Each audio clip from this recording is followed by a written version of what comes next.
तो हम अपने अतीत के बारे में कैसे जान सकते हैं? हमें या तो उस टाइम की कोई बुक्स पढ़नी चाहिए, और या बुक्स नहीं तो फिर क्या कर सकते हैं, जैसे पांडुलिपि होती थी। पांडुलिपि मतलब जो कि हाथ से लिखी हो, क्या हो, जो हाथ से लिखी हो।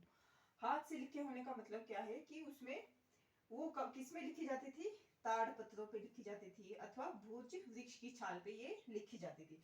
मैन्यूस्क्रिप्ट शब्द क्या है? लैटिन शब्द है मैन्यू, जिसका अर्थ क्या हो? हाथ से लिखना। क्या? हाथ से लिखना। और इन पांडुलिपियों से हमें क्या क्या जानकारी मिलती थी? सबसे पहले तो हमें राजाओं के जीवन की जानकारी मिलती थी, उनकी युद्धों के बारे में जानकारी मिलती थी, धार्मिक मान्यताओं, व्यवहारों, औषधियों और विज्ञान की जानकारी हमें कहाँ से मिलती है? पांडुलिपियों से। कहाँ से मिलती है? पांडुलिपियों से। और उस टाइम पे सिर्फ इतना ही नहीं, उस टाइम पे जो हमारे महाकाव्य, नाटक, कविताएं वगैरह रची गई, उसकी जानकारी भी हमें कहाँ से मिलती है? इन्हीं पांडुलिपियों से मिलती है। और उस टाइम पे भाषा कौन कौन सी प्रचलित थी? भाषा कौन कौन सी प्रचलित थी? संस्कृत, तमिल और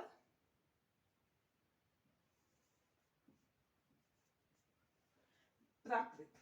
और आम लोगों की भाषा कौन सी थी? प्राकृत भाषा किसकी थी? आम लोगों की थी। और बाकी जो भाषा थी संस्कृत पंडितों की थी।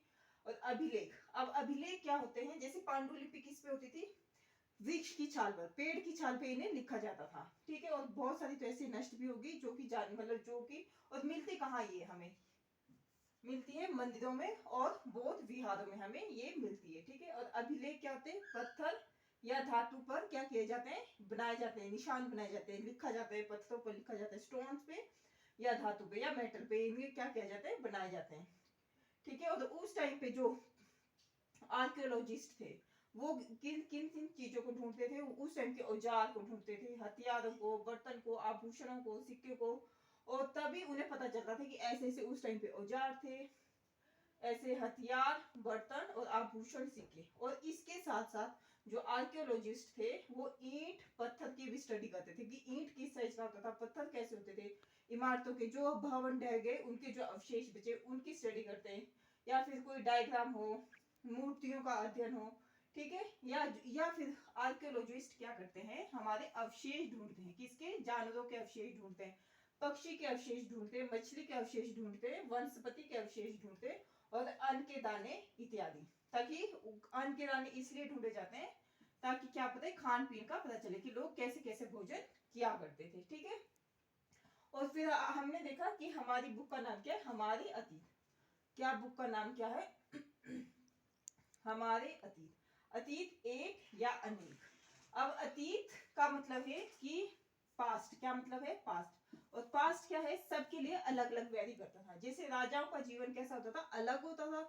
और जो कृषक होते थे, पशुपालक होते थे, आखेटक होते थे, उनका जीवन क्या अलग होता था।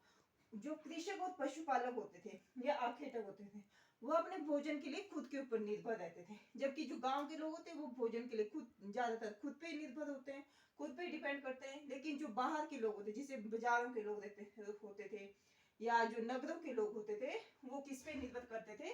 पशुपालकों पे या फिर आखेटकों पे या जो गांव के लोगों पे क्या करते थे? वो डिपेंड करते थे। तो आज के लिए इतना ही, कल दोबारा मिलेंगे, तब तक के लिए टाटा बाय बाय।